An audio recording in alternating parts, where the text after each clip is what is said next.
নমস্কার বন্ধুরা, মাঝি কিচেনে সবাইকে স্বাগত। আবার চলে এসেছি আজকের রেসিপি নিয়ে। আজকের রেসিপি তারই মাছের টবগা ঝোল। তবে চলো আমি তারই মাছের টবগা ঝোল কীভাবে বানালাম আর কী কী উপকরণ নিয়েছি সেটাই তোমাদেরকে দেখাই। তার আগে বলি, যদি রেসিপি ভালো লেগে থাকে তাহলে লাইক, কমেন্ট, শেয়ার, সাবস্ক্রাইব করে দিও। পাশে থাকার বেল আইকনটি প্রেস করে দিও। তারই মাছের টবগা ঝোল বানানোর জন্য আমি নিলাম তারই মাছ,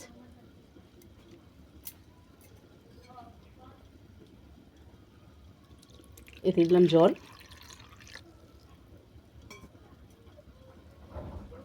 আর দিলাম ভিনিগার। এই জলের মধ্যে মাছটাকে আমি 10 মিনিট ভিজিয়ে রাখলাম, যাতে আঁশটা গন্ধটা চলে যায় আর মাছের গা থেকে সমস্ত ময়লাগুলো বের হয়ে যায়।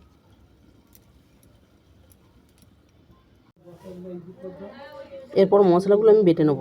মশলাতে দিলাম সাদা সর্ষে, সর্ষেটা আমি ধুয়ে নিয়েছিলাম।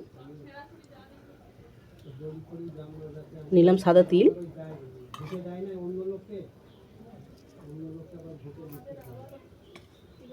শুকনো লঙ্কা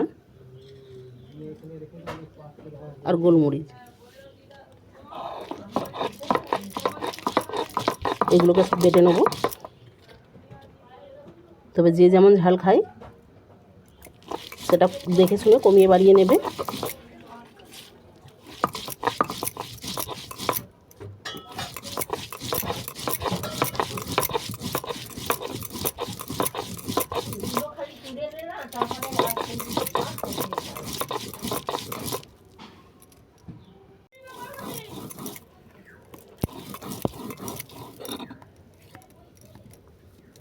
দেখো মশলাটা আমার বাটা হয়ে গেছে, এটাকে নামিয়ে নিচ্ছি। 10 মিনিট হয়ে গেছে। মাছটা আমি ভিনিগারে জলেতে ভিজিয়ে রেখেছিলাম, আর দেখো, দেখেই বুঝতে পারছো কীরকম একটা ঘোলাটে জল বেরিয়েছে। এটা আমি এখান থেকে ধুয়ে নিয়ে আবার পরিষ্কার জলে ধুয়ে নেব।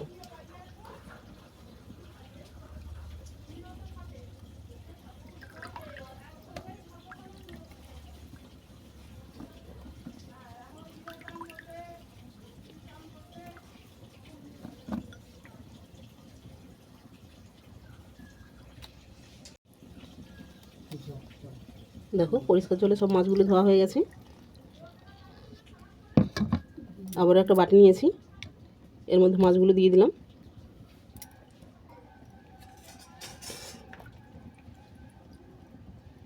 এর মধ্যে দেবো কেটে রাখা বেগুন,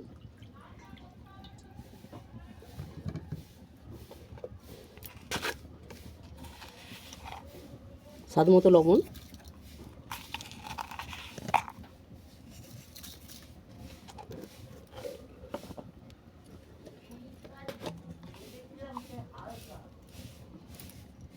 দিলাম হলুদ গুঁড়ো,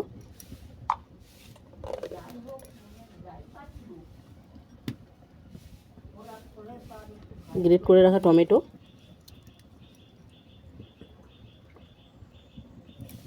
বেটে রাখা মশলা,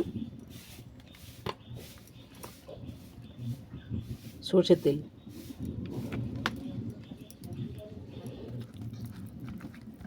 এই সব উপকরণ আমি ভালো করে মেখে নেব।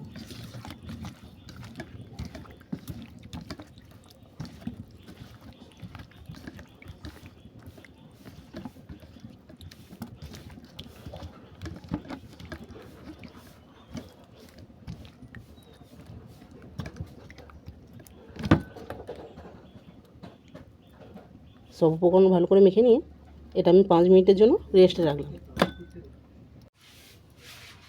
5 মিনিট হয়ে গেছে। মাছটা আমি মেখে রেখেছিলাম। এরপর কড়ার মধ্যে দিলাম সরষের তেল,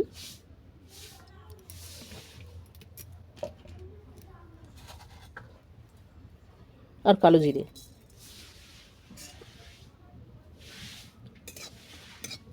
কালো জিরেটা আমি ভালো করে ভেজে নেব।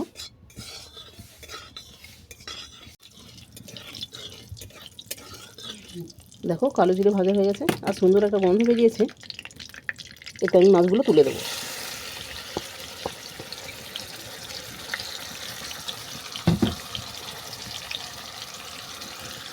দিলাম মশলা বাটা জল,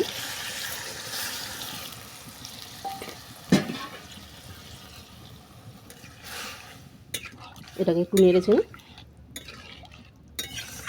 একটা ডিশ ঢেকে দিলাম 7 মিনিটের জন্য।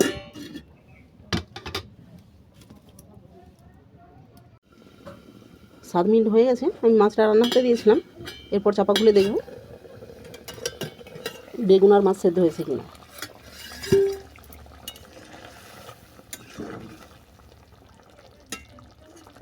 দেখো বেগুন ভালোভাবে সেদ্ধ হয়ে গেছে আর মাছও সুন্দরভাবে সেদ্ধ হয়ে গেছে আর ঝোলটাও অনেকটাই মাখো মাখো হয়ে গেছে। এরপরেতে দেবো কুচানো ধনে পাতা,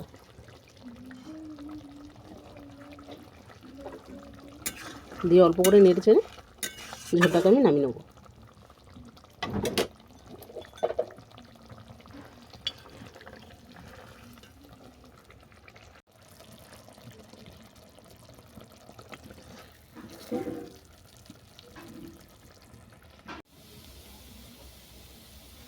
তারই মাছের টক ঝোল তোমাদের কেমন লাগলো আমাকে কমেন্ট করে জানিও।